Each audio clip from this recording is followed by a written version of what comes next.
పరిచయం. అలాగా స్వామివారి స్వామి అయిన తరువాత ప్రతి చాతుర్మాస్య కాలంలో కొత్తపాలెం గ్రామం రావడం, దాదాపు 1 నెల 2 నెలలు అక్కడ ఉండడం, రామాయణము భారతము భాగవతము అవన్నీ కూడా చెప్పడం, తర్వాత కాలంలో కలాపాడు గ్రామానికి రావడం, అక్కడ లెనిన్ రెడ్డి గారు అలాగే నారాయణ స్వామి గారు వారితో పరిచయం కలగడం, కొన్నాడు వారి కార్యక్రమాల్లో కూడా పాల్గొనేటువంటి అవకాశం, 1 వారం రోజుల పాటు వారు చెప్పినట్టుగా శివాలయంలో, అలాగే అనేక వీధుల్లో నారాయణ స్వామి గారు లెనిన్ రెడ్డి స్వామి వారు వారి గ్రంథాలన్నీ మన హైందవ ధర్మ సాంప్రదాయానికి సంబంధించినటువంటి గ్రంథాలన్నీ కూడా చక్కగా బల్లలు ఏర్పాటు చేసి వాటన్నింటి మీద మన గ్రంథాలు ఎన్నున్నాయో అష్టాదశ పురాణాలు, చతుర్వేదాలు, 108 ఉపనిషత్తులు, అలాగే వాళ్ళ సద్గురుదేవులైనటువంటి పూజ్యశ్రీ ముచుకుందాశ్రమ పీఠాధిపతులు వ్యవస్థాపకులు శ్రీ కోటి యోగి నాయన గారు వారి యొక్క గ్రంథాలు అన్నీ కూడా అక్కడ ఏర్పాటు చేసి వాటికి చక్కగా దీపారాధన వెలుగులు అందరూ దర్శించేటట్లుగా చేసి కొన్ని కార్యక్రమాలు చేయగలిగాం మేము అన్నాడు.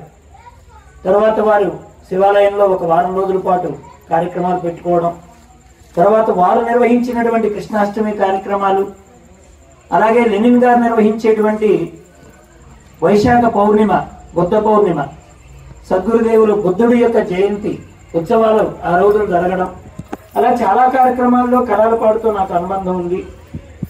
అయితే చినగార్లపాడు విశేషించి వీరాస్వామి వీళ్ళందరూ కూడా పరిచయం స్వామివారి దగ్గర సేవ చేస్తూ.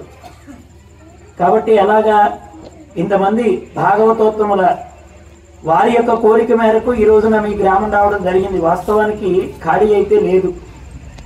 స్వామివారు స్వస్వరూపం పొందారు ఎల్లయ్య స్వామివారు.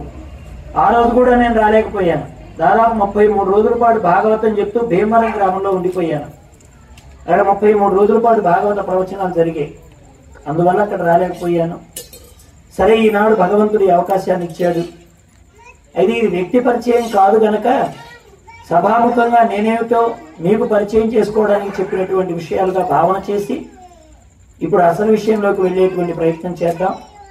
దయచేసి చిన్నపిల్లలు ఎవరైనా ఉంటే మాట్లాడించకుండా చేయండి, లేకపోతే మాట్లాడేటటువంటి కొద్దిగా వారి పనులు వారు చేసుకునేటువంటి ప్రయత్నం చేస్తారని ఆశిస్తున్నాం. సరే, మనకి వ్యాస భగవానుడు సద్గురుదేవుల యొక్క పరంపరలో వ్యాసుడు విశిష్టమైనటువంటి స్థానం. వ్యాసాయ విష్ణు రూపాయ వ్యాస రూపాయ విష్ణవే నమో వై బ్రహ్మనిదయే వాసిష్ఠాయ నమో నమః. వ్యాసం వశిష్ఠనప్తారం శక్తేర్పౌత్రమకల్మషం పరాశరాత్మజం వందే శుకతాతం తపోనిధిం. ఇది వ్యాసుడికి సంబంధించినటువంటి శ్లోకాలు. ఏ భగవానుడు ఒక అవతారాన్ని ధరించి లోకంలోకి వచ్చాడో ఆయనే సద్గురువుగా నిలబడి ఒక ముద్దలా ఉన్నటువంటి వేదాన్ని 4 భాగాలు చేశాడు. 4 భాగాల వేదం కూడా మనకు అర్థం కావడం లేదని పంచమ వేదమని ప్రసిద్ధి పొందిన మహాభారతాన్ని లోకానికి అందించాడు. పంచమ వేదంలో ఉన్న మహాభారత అంశాలు కూడా మనం గుర్తించడం లేదని బాధపడి ఆయన ఏ గ్రంథం ద్వారా లోకానికి అందిస్తే బాగుంటుందని ఆలోచించి ఆయన అందించినటువంటి చిట్ట చివరి గ్రంథం భాగవత గ్రంథం. మధ్వయం భద్వయం చైవ భ్రత్రయం వచతుష్టయం అనాపాలింగ కుస్కాని పురాణాన్ని పృథక్ అని వ్యాసుడు వ్రాసినటువంటి పురాణాల్లో ఒక శ్లోకం. 18 పురాణాలు ఉన్నాయి. 18 పురాణాలు గుర్తుపెట్టుకోవడానికి ఒక శ్లోకంలో చెప్పేశాడు ఆయన. మధ్వయం అంటే మత్స్య పురాణం, మార్కండేయ పురాణం 2. భద్వయం భవిష్య పురాణం, భాగవత పురాణం 2.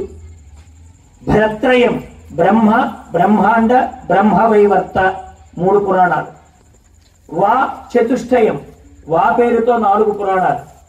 వాయు, వరాహ, వామన, విష్ణు 4 పురాణాలు. ఆ పేరుతో అగ్ని పురాణం, నా పేరుతో నారద పురాణం, పా పేరుతో పద్మ పురాణం, లిం పేరుతో లింగ పురాణం, గా పేరుతో గరుడు పురాణం, స్కా పేరుతో స్కాంద పురాణం. ఇవి 18 పురాణాలు. ఈ 18 పురాణాలు అన్నింటికంటే విశేషమైనది ఏమిటి అంటే భాగవతం.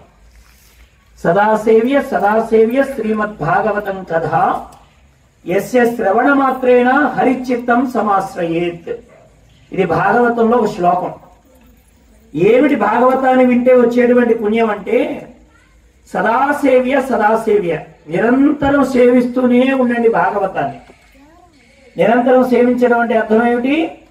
ఏం చేస్తున్నా భగవంతుడి యొక్క ధ్యాస కలిగి ఉండడం. మనకి భగవంతుడి ధ్యాస కలిగి ఉండడం పెద్ద కొత్త ఏం కాదు. కాకపోతే ప్రయత్నం మనం ఆ వైపు చేయడం లేదు. పూర్వకాలంలో తల్లులు బయటికి వెళ్తే పిల్లలు ఉయ్యాల్లో ఉంటే బయటికి